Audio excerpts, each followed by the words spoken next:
नमस्कार। सद्गुरु गाडगे महाराज कॉलेज की तरफ से मैं हिंदी की अध्यापिका सौ सावंत MA। छात्रों, मेरी कक्षा में आपका तहे दिल से स्वागत है और आज हम आरंभ करने जा रहे हैं 11वीं का दूसरा पाठ है। आपके पास किताब होगी, अगर नहीं भी होगी तो आप खरीद कर उसका अध्ययन घर में जारी कर सकते हैं, क्योंकि आज का समय जो है आप अपने घर में सुरक्षित बैठकर अध्ययन करें। आप अपना अध्ययन करें, हम अपना कर्तव्य निभाएं और इसी तरह से आज से हमारी कॉलेज की तरफ से आप लोगों को रोज़ अनेक अलग अलग विषयों के YouTube पर लेक्चर भेज दिए जाएंगे। उसे आप पूरा समझने की कोशिश करें। तो देखिए, आज मैं आपको लघु कथाएं, उसमें पहला हिस्सा है उषा की दीपावली। इसे लिखा है श्रीमती संतोष श्रीवास्तव जी ने। 10वीं कक्षा तक थोड़ी सी अलग बात थी, 11वीं कक्षा में आपने अपना पहला कदम रख चुका है। अब देखिए, थोड़ी सी लेक्चर पद्धति होती है। स्कूल तक थोड़ा सा अलग होता है, कॉलेज में आने के बाद हर एक अध्यापक का पढ़ाने का तरीका अलग होता है। अगर आपके सामने कोई आशंकाएं, समस्याएं मेरे विषय को लेकर अगर निर्माण होती है तो सीधा आप मुझसे संपर्क रख सकते हैं। तो देखिए, लघु कथाएं, ये लघु कथा हिंदी साहित्य में प्रचलित एक ऐसी विधा है, एक साहित्य का ऐसा प्रकार है। यह गद्य की विधा है जो आकार में लघु होती है। देखो बच्चों, आप छोटे से थे, आपकी दादी ने, नानी ने, माँ ने, पिताजी ने कभी छोटी छोटी कथाएं आप लोगों को सुनाई होगी, कौवे की सुनी होगी। जो दंत कथाएं, बोध कथाएं स्कूल में जाने के बाद आप लोगों ने समाचार पत्र में, छोटी छोटी कहानियों में आप लोगों ने ऐसे छोटी छोटी कहानियाँ पढ़ी है, छोटी छोटी लघु कथाएं पढ़ी है। इस लघु कथा से आप लोगों को बोध प्राप्त होता है, आपको कुछ सबक मिलता है, आप कुछ सीखते हैं। ऐसी लघु कथा, जबकि इससे पहले आप लोगों की उम्र के लिए लघु कथाएं अध्ययन में नहीं थी, लेकिन पिछले साल जबकि थोड़ा सा अभ्यासक्रम में परिवर्तन हो चुका है तो ये लघु कथाएं आ चुकी है। लेखक परिचय में मैं आपको बता दूं कि संतोष श्रीवास्तव जी का जन्म 23 नवंबर 1952 की मंडला, जो कि मध्य प्रदेश में है, वहाँ पे उनका जन्म हुआ है। हिंदी में MA किया है, इतिहास में भी उन्होंने MA किया है, B.Ed तथा पत्रकारिता में उन्होंने उपाधि प्राप्त कर ली है।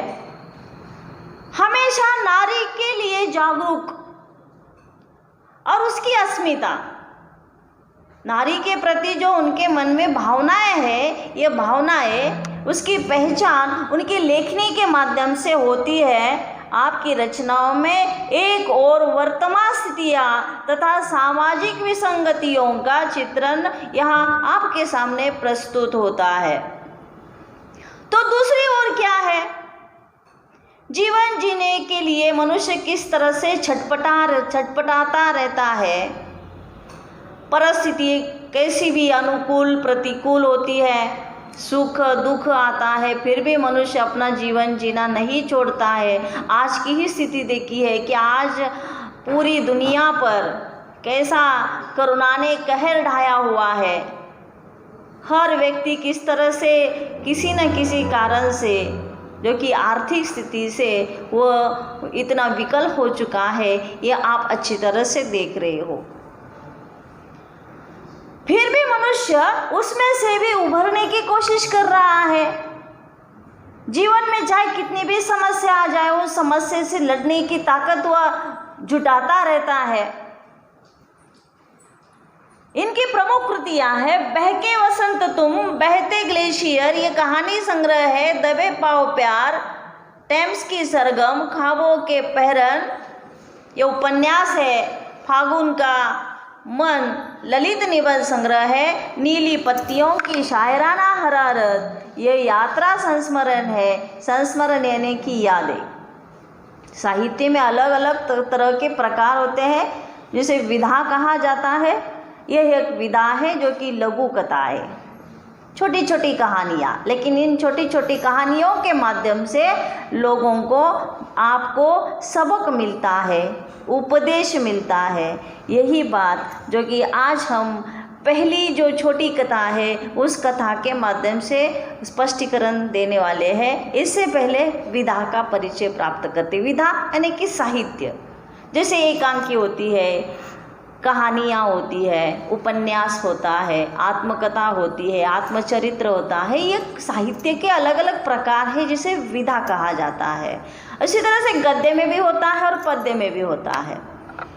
तो ये जो विधा है लघु कथा, यानी कि उसमें से पहले उषा की दीपावली नाम की हम छोटी सी लघु कथा हम लेते, आप लोगों को समझाने जा रहे हैं उस विधा के बारे में। थोड़ा सा लघु आकार में ही लघु होती है ये, कम शब्दों में जीवन की संवेदना इसमें व्यक्त की जाती है, पीड़ा को, आनंद को व्यक्त किया जाता है, बहुत ही गहराई से प्रस्तुतिकरण किया जाता है, लेकिन थोड़े से शब्दों में। किसी परिस्थिति या घटना का लेखन कल्पना का पुट देकर आप लोगों के सामने प्रस्तुत किया जाता है। हिंदी साहित्य में सिर्फ हमारे श्रीवास्तव जी ही नहीं है, और भी है। जबकि आप लोगों को कभी कभी प्रश्न पूछा जाता है कि लघु कथाएं लिखने वाले लेखकों के नाम बताइए या लिखिए, तब आप लोगों को अच्छी तरह से इस वाक्य को अधोरेखित करके रखिए। कभी कभी आप लोगों को परीक्षा में इस तरह का प्रश्न पूछा जाता है कि लघु कथाएं लिखने वाले श्रीवास्तव को छोड़कर और कौन कौन से लेखक हैं, लेखिकाएं हैं, उनके बारे में हमें बता दीजिए। तो डॉक्टर कमल किशोर उसमें आ जाते हैं, गोयनका, सतीश दुबे, संतोष सुपेकर, कमल चोपड़ा आदि प्रमुख लघु कथाकार के नाम आ जाते हैं। अब देखिए, पाठों का परिचय आप लोगों को हमें देना है।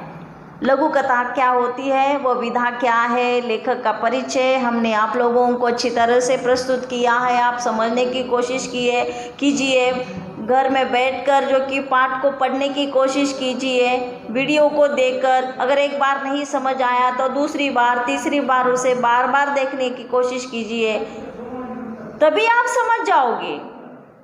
पाठ का परिचय में उषा की दीपावली लघु कथा अनाज की बर्बादी पर बालमन की संवेदनशीलता और संस्कारों को जागरूक कराती है, जो कि छोटे बच्चे भी बहुत सोचते हैं। जैसे इस पाठ की जो नायिका है, एक पात्र है, छोटी सी है, लेकिन फिर भी उसके मन में क्या ख्याल आता है, यह पूरी छोटी कहानी ये पढ़ने के बाद ही समझ पाएंगे। तो देखिए, एक और थालियां भर भर कर जूठन छोड़ने वाले लोग हैं, तो दूसरी ओर अनाज के एक एक कोर के लिए, कोर यानी कि नेवला, मराठी में उसे घास कहा जाता है, नसीब में वो भी खाने के लिए ऐसे दुनिया में लोग हैं कि कभी एक वक्त का खाना मिलता है तो एक वक्त का खाना उन्हें आसानी से नहीं मिल पाता है। एक तरफ थालियां झूठी छोड़कर जाने वाले लोग हैं, बहुत सारा उनके खाने के लिए होता है, लेकिन थाली में जो पूरा परोसा है वो लोग नहीं खाते हैं, झूठन जो कि वह झूठन ही रह जाता है।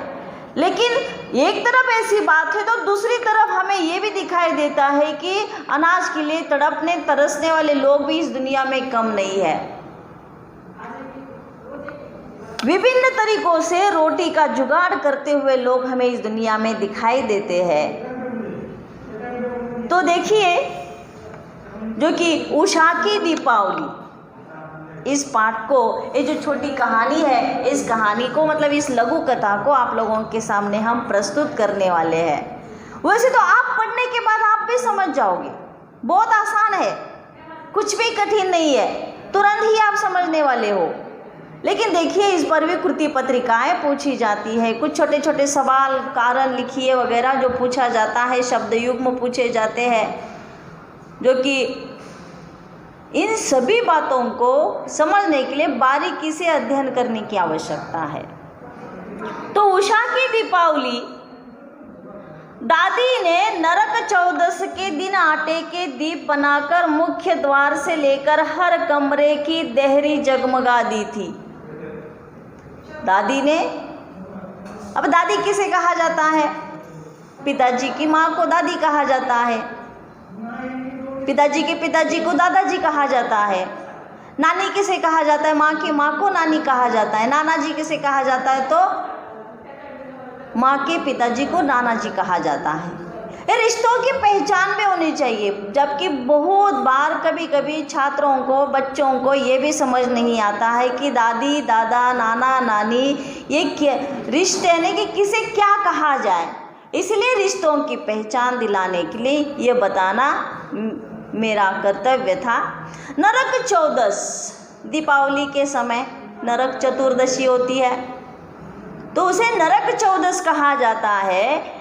उस दिन आटे के दीप बनाकर मुख्य द्वार से लेकर, आटा, गेहूं का आटा, उसके दिए बनाए जाते हैं, दीप बनाए जाते हैं, और उसे उसमें घी या तेल डालकर, जो कि अपने दरवाजे की, अपनी दहलीज की शोभा बढ़ाई जाती है। क्यों? दीपावली ऐसा त्यौहार है कि जो दीपों का त्यौहार है, इसलिए दीपावली, दिवाली कहा जाता है, जो कि प्रकाश देने वाला, अंधकार मिटाने वाला ऐसा ये त्यौहार, कि उसमें नरक चतुर्दशी के दिन और नरक चौदस के दिन दादी ने आटे के दीप बनाकर मुख्य दरवाजे से लेकर कमरे की देहरी तक, दहलीज, वो जगमगा दी थी। घर में पकवान की खुशबू आ रही थी, घर खुशबू से तरबतर हो रहा था। उसमें गुजिया बन गई थी, गुजिया, करंजी जिसे कहा जाता है मराठी में, पपड़ी बन रही थी, चकली बन गई थी, मीठा, तीखा, तीखी ऐसी खुशबू पूरे हमारे घर में आसपास महक उठी थी। मगर 10 वर्षीय उषा को तो चॉकलेट और बंगाली मिठाइयाँ ही पसंद थी। दादी कहती है कि तेरे लिए तेरी पसंद की मिठाई ही आएगी, ये सब तो पड़ोसियों के लिए, उनके नाते रिश्तेदार, घर आए मेहमानों के लिए है। जबकि देखिए, नरक चतुर्दशी के दिन दादी ने जो अपने पूरे घर को आटे से बने हुए दीपक को जगमगाकर अपने घर को सजा दिया था। घर में अलग अलग तरह के पकवान बन गए थे। कृति में आप लोगों को पकवानों के नाम पूछे जाएंगे कि दीपावली के समय दादी ने जो कि घर में कौन कौन से पकवान बनाए थे, ये भी याद रखने की कोशिश कीजिए। लेकिन हमारी 10 वर्षीय उषा को जो कि ये घर में मिठाइयाँ बनी थी, इन मिठाइयों में बिल्कुल भी दिलचस्पी नहीं थी, ये उसे अच्छे नहीं लगते थे, बल्कि उसे बाहर वाली मिठाई अच्छी लगती थी, उसमें चॉकलेट और बंगाली मिठाइयाँ ही पसंद थी। यहाँ पर भी सवाल उठाया जाता है, पूछा जाता है कि उषा को कौन कौन सी मिठाइयाँ पसंद थी। उसका उत्तर ये आना चाहिए कि चॉकलेट और बंगाली मिठाइयाँ ये उषा को पसंद थी। दादी कहती है कि तेरे लिए तेरी पसंद की मिठाई आएगी ही, ये सब तो पड़ोसियों के लिए, रिश्तेदारों के लिए, जबकि हमने बनाया है घर आए मेहमानों के लिए है। दादी ने उषा से कहा कि अरे तेरे पसंद की, तेरे जो कि चॉकलेट वगैरह या बंगाली मिठाई या सब कुछ तेरे लिए मंगवाया है, ये तुम्हें मिल जाएगा। लेकिन घर में जो पकवान है, आप लोगों को भी मालूम है कि घर में दीपावली के त्यौहार में जो कुछ लड्डू बनाए जाते हैं, चकली बनाई जाती, गुजिया बनाई जाती, पपड़ी, सेव, सब कुछ जो कि बनाया जाता है, बूंदी बनाई जाती है, ये जो है जो बनाया जा होता है घर में खाते ही है। लेकिन फिर भी देखिए घर में लोगों को खाने के लिए होता ही है, लेकिन रिश्तेदारों को देने के लिए, पास रहने वाले, आस पड़ोस में रहने वाले लोगों के लिए, सभी लोगों को मिल बांट कर खाने के लिए यह दिया जाता है। इसलिए दादी कह रही थी, अरे उषा तुम्हारे लिए तुम्हारी पसंद की मिठाई आ ही जाएगी, लेकिन जबकि घर में ये जो कुछ बना है यह हम पास पड़ोस में रहने के लिए, रिश्तेदारों के लिए, घर आए मेहमानों के लिए, ये दीपावली में मिठाइयाँ जो बनी है उनको देने के लिए है। आटे के दीपक कंपाउंड के मुंडेर पर जलकर सुबह तक बुझ गए थे। आटे के दीपक जो कि दादी ने घर में बनाए थे, रात में तो वह जब तक उसमें तेल था, बाती थी, जल गए थे।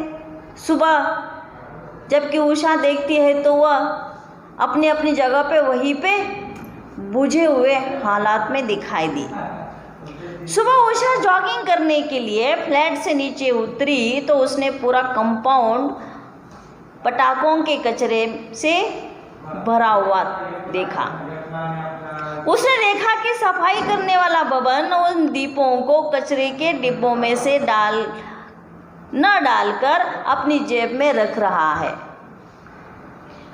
कृषकाय बबन कंपाउंड में झाड़ू लगाते हुए हर रोज उसे सलाम करता था। तुमने दीपक जेब में क्यों रख लिए?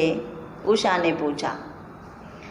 घर जाकर अच्छे से इसे सेक कर खा लूँगा। अन्न क्या है? देवता है। आप लोगों को भी मालूम है कि हमारे भारतवर्ष में, भारत देश में अन्न पूर्ण ब्रह्म माना जाता है, इसलिए उसे झूठा नहीं फेंकना चाहिए। और इसी तरह से जो कि उषा ने जब अपनी दादी ने जो कहा और उसके कहने में आकर वह रात तो बीत गई। सुबह उठकर देखा तो वह आटे के दीपक जो रात भर जले हुए थे सुबह बुझ चुके थे। उसमें जो घी या तेल था, बाती थी, सब जल चुकी थी। सुबह वह जॉगिंग करने के लिए, घूमने के लिए अपने ही कंपाउंड में नीचे उतरी तो उस कंपाउंड में दीपावली के समय जो कि पटाखे फोड़े जाते हैं, उन पटाखों का कूड़ा कचरा, उसके साथ साथ ये जगह जगह पर रखे हुए आटे के दीपक, कचरा वो